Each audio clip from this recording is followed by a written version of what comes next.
Hi viewers, నేను మీ బాలు. ఈరోజు 5th class EVS content మనం తెలుసుకోబోతున్నాం. ఇంకోటి ఏంటంటే, ఈ వీడియోని అందరికీ షేర్ చేయండి. ఈ వీడియోని పూర్తిగా చూడండి. ఇది టోటల్ టెక్స్ట్ బుక్ బేస్డ్గానే నేను ఈ మెటీరియల్ ఇస్తున్నాను. మొదటగా, సాధారణంగా మన పూర్వీకులు అడవులలో జీవించేవారు. వారు ప్రధానంగా జంతువులు, దుంపలను ఆహారంగా తీసుకునేవారు. ఒంటెలు ఎక్కువగా రాజస్థాన్లో ఉంటాయి. కాకినాడలో ఎద్దు కొమ్ములతో గుండీలు తయారు చేసేవారు. కాకినాడలో ఎద్దు కొమ్ములతో గుండీలు తయారు చేసే పరిశ్రమలు 30 దాకా ఉన్నాయి. మన రాష్ట్రానికి చెందిన ఒంగోలు జాతి గిత్తలు ప్రపంచంలోనే మేలుజాతిగా గుర్తింపు పొందాయి. మన ప్రాంతానికి వచ్చిన యూరోపియన్లు ఈ జాతి ఆవులను, గిత్తలను తమ దేశాలకు తరలించారు. ప్రస్తుతం వీటిని బ్రెజిల్ దేశస్థులు అభివృద్ధిపరిచి ఉపయోగించుకుంటున్నారు. సాధారణంగా బ్రెజిల్లో మన ఒంగోలు జాతి ఆవు 40 లీటర్ల వరకు పాలు ఇస్తుంది. పులి మన జాతీయ జంతువు. భారతదేశంలో పాటు బంగ్లాదేశ్లో ఎక్కువగా కనిపించే పులి రాయల్ బెంగాల్ టైగర్. గౌతమ బుద్ధుడు కోరికలు, ఆశలు జీవితాన్ని దుఃఖమయం చేస్తాయని ప్రబోధించాడు. ఈ ఈవీఎస్లో ఎలా ఉంటుందంటే సోషల్, సైన్స్ అంతా కంబైన్డ్గా వస్తూ ఉంటుంది. మొత్తం నేను టెక్స్ట్ బుక్ ఫస్ట్ నుంచి ఎండ్ అయ్యేంత వరకు నేను టెక్స్ట్ బుక్లో ప్రిపేర్ చేసిన బిట్స్ అన్నీ మీకు ఇవ్వబోతున్నాను. తర్వాత సెకండ్, గతంలో రైతులు ఒకరి దగ్గర నుంచి మరొకరి పేరిట విత్తనాలు తీసుకునేవారు. పంట వచ్చిన తర్వాత తిరిగి ఇచ్చేవారు. ఈ పద్ధతిని నాగులు అని అంటారు. ఒకే చోట ఒకే కాలంలో ఒకటి కంటే ఎక్కువ పంటలు పండించడాన్ని అంతర్ పంటలు అని అంటారు. సాధారణంగా పంటలో తెగుళ్ళు, చీడపీడలు నివారణకు వేప నూనె, పంచగవ్య అనే ద్రవరూప ఎరువులను ఉపయోగిస్తారు. ఆవుమూత్రం, పేడ, నెయ్యి, పాలు, పెరుగు, అరటిపండ్లు, కొబ్బరి నీళ్లు, బెల్లం, నీరు కలిపి పంచగవ్యను తయారు చేస్తారు. ఆవుమూత్రం, పేడ, మట్టి, బెల్లం, పప్పుధాన్యాలు, పొడి, నీరు కలిపి జీవామృతాన్ని కూడా తయారు చేస్తారు. ఇవి రెండు కూడా ఎరువులు, సహజంగా తయారు చేసే ఎరువులు. దక్కన్ డెవలప్మెంట్ సొసైటీ వంటి స్వచ్ఛంద సంస్థలు జీవ వైవిధ్య వ్యవసాయాన్ని ప్రోత్సహిస్తూ ఉంటాయి. పండ్లు, కూరగాయలపై ఉన్న పురుగు మందులను కడగకుండా అలాగే తినడం వల్ల క్యాన్సర్ వంటి వ్యాధులు వస్తూ ఉంటాయి. ఇక్కడ వరి రకాలు చూడండి. వరిలో ఉన్న రకాలు IR20, హంస, స్వర్ణ, మసూరి, బంగారు తీగ, సాంబా. IR20, హంస, స్వర్ణ, మసూరి, బంగారు తీగ, సాంబా. తర్వాత రెండవది కందిలో ఉన్నటువంటి రకాలు చూసినట్లయితే ఎర్రకంది, నల్లకంది, ఆశ, నడిపి. ఎర్రకంది, నల్లకంది, ఆశ, నడిపి. తర్వాత వరి, జొన్న, శనగ పంటలకు 4 నెలల సమయం పడుతుంది. వరి, జొన్న, శనగ పంటలకు 4 నెలల సమయం పడుతుంది. జొన్న, శనగలు, కందులు వంటి పంటలను ఆరుతడి పంటలు అని అంటారు. కంది పంటకు సుమారు 6 నెలల సమయం పడుతుంది. మన దేశంలో మొత్తం భూభాగంలో 21% అడవులు మాత్రమే ఉన్నాయి. మొక్కలు తమ కోసమే కాకుండా మిగిలిన సమస్త జీవులకు ఆహారాన్ని ఉత్పత్తి చేస్తాయి. అందుకే మొక్కలను ఉత్పత్తిదారులు అని అంటారు. పెద్దగా పెరిగే చెట్లను చిన్న చిన్న కుండీలలో పెంచడాన్ని బోన్సాయ్ లేదా వామన వృక్షాలు అని అంటారు. ఇది జపాన్ దేశపు యొక్క సాంప్రదాయ కళ. ఈ బోన్సాయ్ మొక్కలు పెంచడం అనేది జపాన్ యొక్క సాంప్రదాయ కళ. సాధారణంగా మన పాఠశాలలో చెట్లు పెంచడానికి అవసరమైన సహాయం అందించడానికి కౌన్సిల్ ఫర్ గ్రీన్ రెవల్యూషన్ వారు గ్రామాలలో పాఠశాలల ద్వారా పనిచేస్తున్నారు. కౌన్సిల్ ఫర్ గ్రీన్ రెవల్యూషన్ కోటి మొక్కలను పెంచాలనే సంకల్పంతో వనప్రేరణ ఉద్యమం చేపట్టింది. ఈ పర్యావరణాన్ని పచ్చదనంతో నింపడానికి పాఠశాలల్లో కౌన్సిల్ ఫర్ గ్రీన్ రెవల్యూషన్ సంస్థతో పాటు దానికి సపోర్ట్ చేసే కొన్ని ఉన్నాయి. అవేంటంటే వందే మాతరం ఫౌండేషన్, అటవీ శాఖ, నేషనల్ గ్రీన్ కోర్ మొదలైనటువంటి సంస్థలు ఈ పచ్చదనాన్ని పెంచడానికి కృషి చేస్తూ ఉన్నాయి. వనప్రేరణ ఉద్యమంలో భాగంగా కౌన్సిల్ ఫర్ గ్రీన్ రెవల్యూషన్ అందించిన మొక్కలను శ్రద్ధగా నాటి బాగా ఎదగడానికి తగిన జాగ్రత్తలు తీసుకొని సంరక్షించి సురక్షితంగా ఆ చెట్టును పెంచే విద్యార్థికి, అంటే వాటి పట్ల శ్రద్ధ కనపరిచే విద్యార్థులకు ఇచ్చే అవార్డు, ఆ పురస్కారం పేరేంటంటే వనప్రేమి పురస్కారం అందిస్తుంది. అది కూడా అందించే సంస్థ ఏమంటే కౌన్సిల్ ఫర్ గ్రీన్ రెవల్యూషన్ ఒక మెడల్ మరియు ఆ పురస్కారాన్ని ఇవ్వడం జరుగుతుంది. తర్వాత గ్రామీణ ప్రాంతాల నుంచి ఉపాధి కోసం జనాభా నగరాలకు పట్టణాలకు వలస వస్తోంది. గ్రామీణ ప్రాంతాల నుంచి ఉపాధి కోసము ప్రజలు వలస వెళుతున్నారు. నగరాల్లో 67% మంది జనం నివసిస్తున్నారు. వేప చెట్టును ఐక్యరాజ్య సమితి శతాబ్ది వృక్షంగా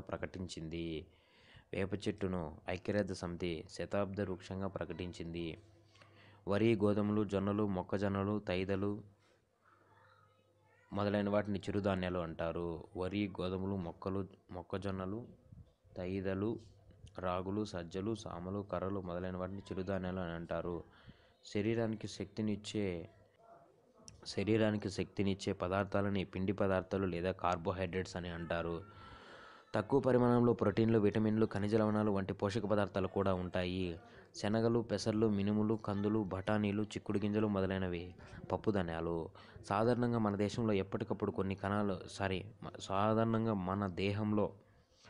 మన శరీరంలో ఎప్పటికప్పుడు కొన్ని కణాలు చనిపోతూ ఉంటాయి, వాటి స్థానంలో కొత్తవి పుడుతూ ఉంటాయి. సాధారణంగా పాలలో కాల్షియం ఎక్కువగా ఉంటుంది. పాలు తాగడం వల్ల పాలలో ఉండే కాల్షియం ఎముకల పెరుగుదలకు, అవి పటిష్టంగా ఉండడానికి మనకు సహాయపడుతుంది. మనం తిన్న పిండి పదార్థాలను, మాంసకృతులను శరీరం వినియోగించుకోవడంలో విటమిన్లు కూడా ఉపయోగపడుతూ ఉంటాయి. అయోడిన్, ఫాస్ఫరస్, కాల్షియం, ఇనుము వంటి ఖనిజ లవణాలు ప్రోటీన్లతో కలిసి శరీర భాగాలలో భాగమై ఉంటాయి. రక్తంలో ఎముకల్లో, దంతాల్లో కాల్షియం, ఫాస్ఫరస్లు ఉంటాయి. ఒక మధ్యరకం సైజు టమోటాలో 1.08 గ్రాముల ప్రోటీన్లు, 1.5 గ్రాముల ఫైబర్ ఉంటాయి. సాధారణంగా టమోటాలో పొటాషియం, ఫాస్ఫరస్, మెగ్నీషియం, సోడియం వంటి ఖనిజ లవణాలు పుష్కలంగా ఉంటాయి. విటమిన్ ఏ, బి2, బి6, ఇ అండ్ కే తదితర విటమిన్లు కూడా టమోటాలో సమృద్ధిగా ఉంటాయి. విటమిన్ ఏ మరియు బి2 మరియు బి6, ఇ మరియు కే తదితర విటమిన్లు కూడా టమోటాలో సమృద్ధిగా ఉంటాయి. టమోటా నుండి 22 క్యాలరీల శక్తి లభిస్తుంది. ఒక్క టమోటా నుండి 22 క్యాలరీల శక్తి లభిస్తుంది. జంక్ ఫుడ్ తినడం వల్ల ఊబకాయం లేదా స్థూలకాయం వ్యాధులు వస్తాయి. చదివేటప్పుడు కంటికి పుస్తకానికి మధ్య ఉండవలసిన దూరం 30 సెంటీమీటర్లు. టీవీ చూసేటప్పుడు 2 మీటర్లు ఉండాలి. దీన్నే 2.50 మీటర్స్ అని కూడా చెప్పొచ్చు. బధిరులు అంటే ఈ మాట్లాడలేని వాళ్ళు, వినలేని వాళ్ళు, ఇటువంటి వాళ్ళు సైగలతో విషయాలను తెలియజేయడాన్ని సైన్ లాంగ్వేజ్ అని అంటారు. గబ్బిలం రాత్రిపూట మాత్రమే సంచరిస్తుంది. ముక్కు ద్వారా గాలిని పీల్చుకొని వదలడాన్ని శ్వాసించడం అని అంటారు. ముక్కు ద్వారా గాలిని లోపలికి తీసుకోవడానికి ఉచ్ఛ్వాసమని, బయటికి వదలడాన్ని నిశ్వాసమని అంటారు. దంతాలు 4 రకాలుగా ఉంటాయి: కొరుకు దంతాలు, కోర దంతాలు, నములు దంతాలు, విసరు దంతాలు. చిన్నపిల్లలకు మొదటగా వచ్చే వాటిని పాలదంతాలు అంటారు. పళ్ళను తోమడానికి బొగ్గు, ఇటుక పొడి ఇటువంటివి ఉపయోగించి తోమరాదు. వాటిని ఉపయోగించడం వల్ల పళ్ళపైన ఉన్నటువంటి ఎనామిల్ పొర దెబ్బతింటుంది. శరీరంలోని అతిపెద్ద అవయవం చర్మం. మానవుని చర్మం దాదాపు 1/2 చదరపు మీటర్ల వైశాల్యం ఉంటుంది. అంటే 1.50 అనుకోండి. 1.50 చదరపు మీటర్ల వైశాల్యం ఉంటుంది. 4 కిలోల బరువు ఉంటుంది. అరచేతి వేళ్ళు చర్మంపై ఉండే ఎత్తు పల్లాల వల్ల వేలి ముద్రలు ఏర్పడుతున్నాయి. తర్వాత ఇక్కడి నుంచి వ్యవస్థలు చూద్దాం. శ్వాస వ్యవస్థ, ఊపిరితిత్తులు. శ్వాస వ్యవస్థలో ముఖ్యంగా ముక్కు, శ్వాసనాళం, ఊపిరితిత్తులు ఉంటాయి. ముక్కు ద్వారా మనం పీల్చుకున్న గాలి శ్వాసనాళంలోకి వెళుతుంది. శ్వాసనాళం 2గా చీలి ఊపిరితిత్తుల్లోకి తెరుచుకుంటుంది. ముక్కు రంధ్రాలలోని తేమ, వెంట్రుకలు శరీరంలోకి దుమ్ము, ధూళి వెళ్లకుండా ఆపుతాయి. ఊపిరితిత్తుల్లో అనేక చిన్న గదులు వంటి నిర్మాణాలు ఉంటాయి. ఇవి ఆక్సిజన్, కార్బన్ డయాక్సైడ్ల మార్పిడికి సహాయపడతాయి. ఈ గాలి గదుల కుడ్యంపై అనేక రక్తనాళికలు ఉంటాయి. మనం పీల్చుకున్న గాలిలో ఆక్సిజన్ గ్రహించి రక్తనాళాల ద్వారా శరీర భాగాలకు పంపిస్తాయి. రక్తంలోని కార్బన్ డయాక్సైడ్ను, నీటి ఆవిరిని బయటకు పంపిస్తాయి. ఊపిరితిత్తులకు సంబంధించిన వ్యాధులకు చికిత్స చేసే డాక్టర్ను పల్మనాలజిస్ట్ అని అంటారు. తర్వాత రక్త ప్రసరణ వ్యవస్థ. గుండె మొత్తం శరీరానికి రక్తాన్ని సరఫరా చేస్తుంది. రక్త ప్రసరణ వ్యవస్థ గురించి కనుగొన్న శాస్త్రవేత్త విలియం హార్వే. రక్తం శరీరంలోని ప్రతి భాగానికి మనం తీసుకున్న ఆహారాన్ని, ఆక్సిజన్ను తీసుకువెళుతుంది. రక్తంలో ఎక్కువగా ద్రవ రూపంలో ఉన్న ప్లాస్మా ఉంటుంది. సాధారణంగా 3 రకాల రక్త కణాలు ఉంటాయి. అవి ఎర్ర రక్త కణాలు, తెల్ల రక్త కణాలు, రక్త ఫలికలు. ఈ రక్త ఫలికలు రక్తం ఏదైనా గాయం తగిలినప్పుడు రక్తం గడ్డకట్టడంలో ఉపయోగపడుతూ ఉంటాయి. గుండెకు సంబంధించిన వ్యాధులకు చికిత్స చేసే డాక్టర్ను కార్డియాలజిస్ట్ అని అంటారు. వీరిని తెలుగులో హృద్రోగ నిపుణులు అని అంటారు. సాధారణంగా మానవుని గుండె తన పిడికిలి పరిమాణంలో ఉంటుంది. గుండెలో 2/3 వంతు ఛాతీ ఎడమవైపున, 1/3 వంతు కుడివైపున ఉంటుంది. మన గుండె ఎడమవైపున ఉంటుంది కదండి, అది కొంత భాగం కుడివైపున కూడా ఉంటుంది. అంటే 1/3 వంతు కుడివైపున, 2/3 వంతు అంటే 3లో 2 భాగాలు ఎడమ వైపున, 3లో 1 భాగము కుడివైపున ఉంటుంది. గుండె రక్తాన్ని పంపు చేస్తుంది. తర్వాత అస్థిపంజర వ్యవస్థ. మన శరీరంలో మొత్తం 206 ఎముకలు ఉంటాయి. శరీరానికి ఆకారాన్ని ఇచ్చేవి అస్థిపంజరం. తలలోని ఎముకల చట్రాన్ని పుర్రె అని అంటారు.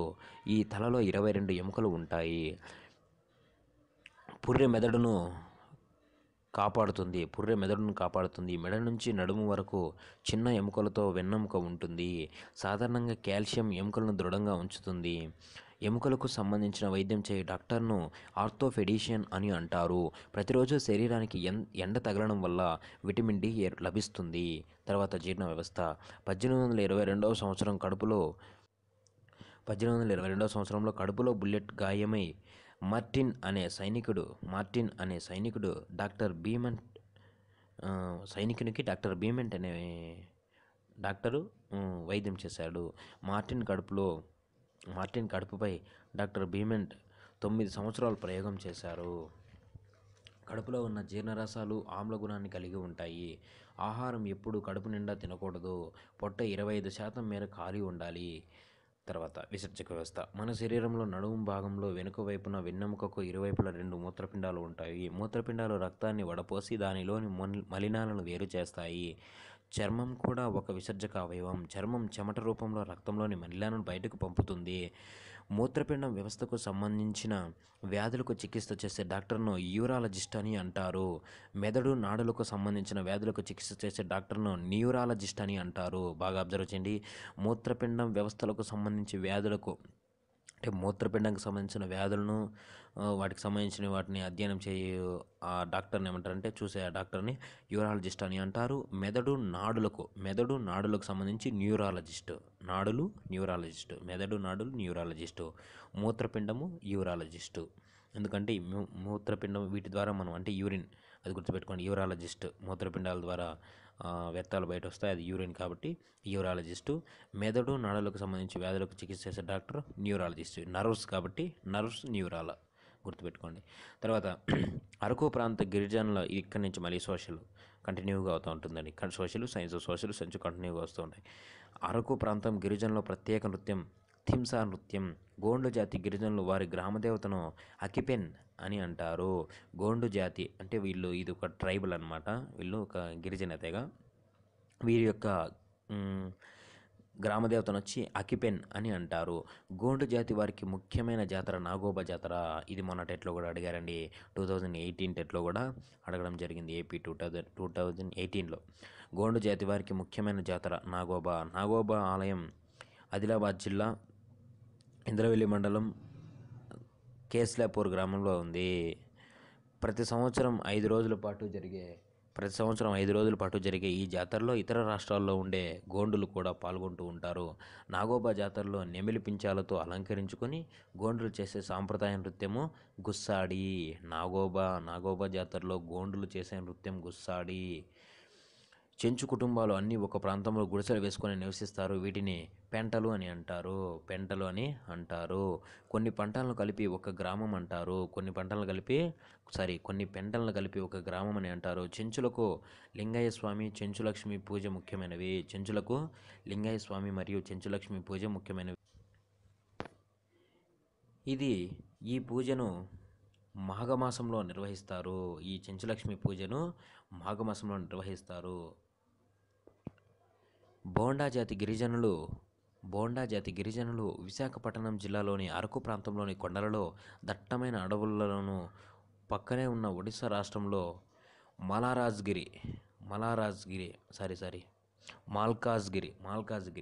మాల్కాజ్గిరి జిల్లాలోని దట్టమైన అడవుల్లో ఉంటారు. వీరిని బోండో పోరోజు అని కూడా అంటారు. ఇది చూడండి బాగా. బోండో జాతి గిరిజనులు విశాఖపట్నం జిల్లాలోని అరకు ప్రాంతంలోని కొండలలో మరియు దట్టమైన అడవుల్లోనూ, పక్కనే ఉన్నటువంటి ఒడిశా రాష్ట్రంలోని మల్కాజ్గిరి జిల్లాలోని దట్టమైన అడవుల్లోనూ వీరు ఉన్నారు. వీరిని బోండో ఫోరోజో అని కూడా అంటారు. బోండో జాతి గిరిజనులు మాట్లాడే భాష రెమో. మన దేశంలో బోండో తెగ జనాభా దాదాపుగా 12,000 మాత్రమే. మన దేశంలో ఉన్న బోండో తెగ జనాభా దాదాపు 12,000 మాత్రమే. వారం జరిగే సంతలకు బోండా జాతి వారు ఎక్కువగా బయటకు వస్తారు. ఈ సంతలను హతా అని అంటారు. వారం జరిగే సంతలకు బోండా జాతి వారు ఎక్కువగా బయటకు వస్తారు.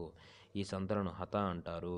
వీరి అడవిలో ఏదో ఒక ప్రదేశాన్ని ఎన్నుకొని చెట్లను నరికివేసి విత్తనాలు చల్లడానికి అనువుగా తయారు చేసి అక్కడ 2-3 పంటలను పండించి ఆ తర్వాత ఆ ప్రదేశాన్ని వదిలేసి ఇలా మరో వేరే ప్రదేశానికి వెళ్ళిపోతారు. ఇలా చేసే ఈ వ్యవసాయాన్ని ఏమంటారంటే పోడు వ్యవసాయం అని అంటారు. బోండా ఆడవాళ్ళు వారం జరిగే సంతలలో వారు సేకరించిన అటవీ ఉత్పత్తులను ఇతరులకు ఇచ్చి వాటికి బదులుగా వారికి అవసరమైన వస్తువులను తీసుకుంటారు. ఈ పద్ధతినే వినిమయ ప్రోద అంటారు. వెదురు, యాకలిప్టస్, సుబాబుల్ వంటి చెట్ల నుండి కాగితం తయారవుతుంది. వెదురు, యాకలిప్టస్, సుబాబుల్ వంటి చెట్ల నుంచి కాగితం తయారవుతుంది. మహారాష్ట్రలో తూర్పుగోదావరి, పశ్చిమ గోదావరి, విశాఖపట్నం, విజయనగరం, శ్రీకాకుళం, కర్నూలు, ప్రకాశం జిల్లాలలో అడవులు ఉన్నాయి.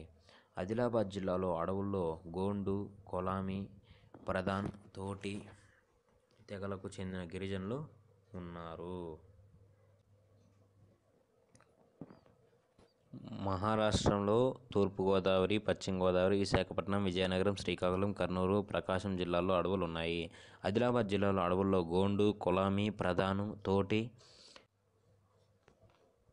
శ్రీకాకుళం, విజయనగరం, విశాఖపట్నం అడవుల్లో సవర, ఆదివాసి, ఒరియా, కువి, గదబ వంటి తెగల వాళ్ళు ఉన్నారు. శ్రీకాకుళం, విజయనగరం, విశాఖపట్నం అడవుల్లో సవర, ఆదివాసి, ఒరియా, కువి,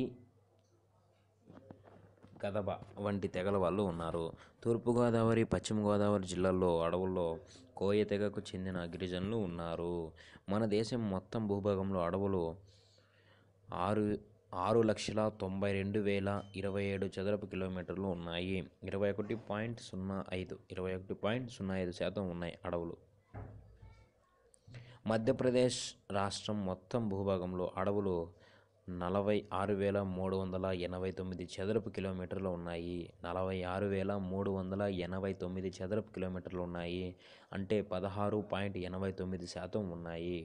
ఖమ్మం జిల్లా అటవీ విస్తీర్ణంలో 43.23% మొదటి స్థానంలో ఉంది. ఖమ్మం జిల్లా అటవీ విస్తీర్ణంలో మన రాష్ట్రంలో ఖమ్మం జిల్లా అటవీ విస్తీర్ణంలో 43.23%తో మొదటి స్థానంలో ఉంది.